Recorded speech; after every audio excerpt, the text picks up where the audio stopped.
శ్రీ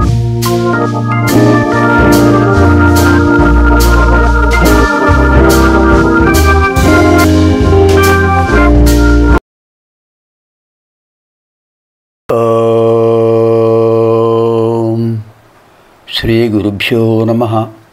వాగర్థావివ సంపృక్తౌ వాగర్థ ప్రతిపత్తయే జగతః పితరౌ వందే పార్వతీ పరమేశ్వరౌ.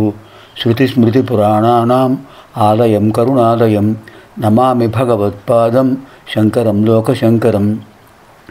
శివానందలహరి 46వ శ్లోకంలో ప్రవేశిస్తున్నాం. ముందుగా శంకరుల వారు అనుగ్రహించినటువంటి అమ్మాష్టకంలో విశేషమైన శ్లోకాలు ఉన్నాయి. ఆ శ్లోకాలు కూడా మనం ఒకసారి చదివి తర్వాత శివానందలహరిలో ప్రవేశిద్దాం. ద్వైపాయన ప్రభృతి శాపాయుధ త్రిదివసోపానధూళిచరణ పాపాపహస్వమనుజాపానులీన జనతాపాపనోద నిపుణా నీపాలయాసురభిధూపాలకా దురితకూపాదుదంచయతు మాం రూపాధికా శిఖరి భూపాల వంశమణి దీపాయుత భగవతి. ఏమి ఛందస్సు అండి! వ్యాసుల వారు మొదలైన వాళ్ళందరూ కూడా అమ్మవారి పాదాలను పూజించారు. ఆ ధూళిని వాళ్ళు శిరసావహించారు. తత్ఫలితంగానే వాళ్ళు అంత గొప్పవాళ్ళు అయ్యారు. మహారాజులు కూడా అమ్మవారి పాదపద్మాలను సేవించి గొప్పవాడయ్యారు. ద్వైపాయన ప్రభృతి శాపాయుధ త్రిదివసోపానధూళిచరణ పాపాపహస్వమనుజాపానులీన జనతాపాపనోద నిపుణా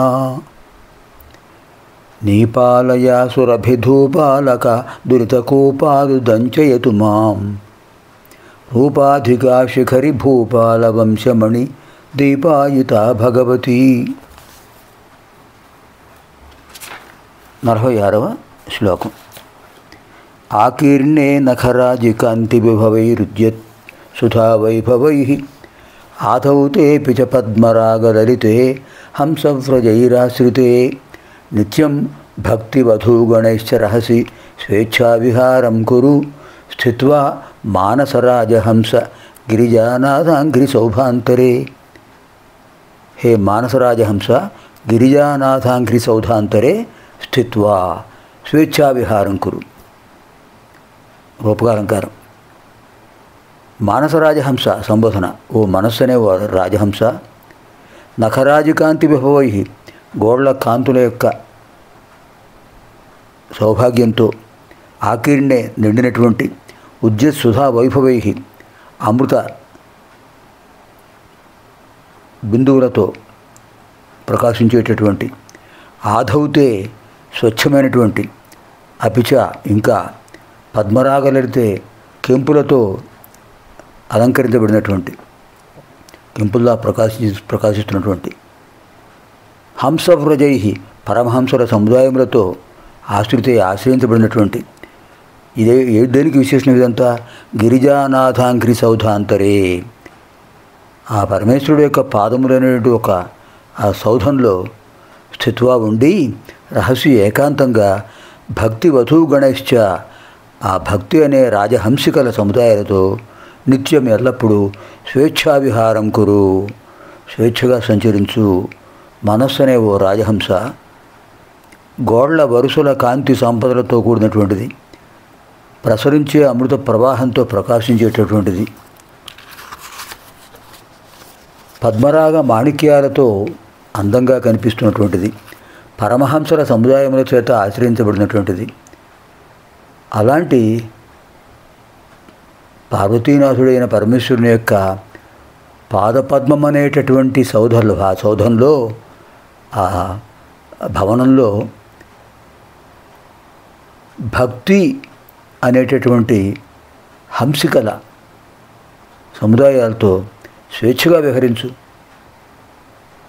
ఓ మానసరాజహంసమా, ఎంత అద్భుతమైన భావన అండి! మనస్సును రాజహంసతో పోల్చారు. పార్వతీపతి యొక్క పాదపద్మములు అనేటి ఒక భవనం. ఆ భవనంలో హంసిని అక్కడ విహరిస్తుంది. ఈ రాజహంస ఆ హంసిని దగ్గరికి వెళ్ళి ఆ హంసిని కూడా భక్తి తాత్పర్యాలతో స్వామివారిని సేవిస్తుంది. అక్కడ స్వేచ్ఛగా విహరించు, స్వామివారిని దర్శించు. ఎంత అద్భుతమైన శ్లోకం.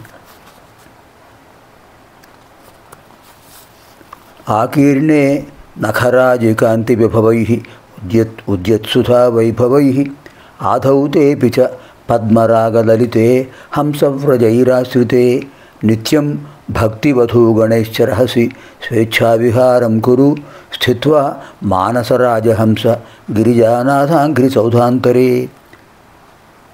సర్వేభ్యః పార్వతీపరమేశ్వరి దివ్యానుగ్రహప్రాప్తస్తు. శుభం భవతు. స్వస్తి.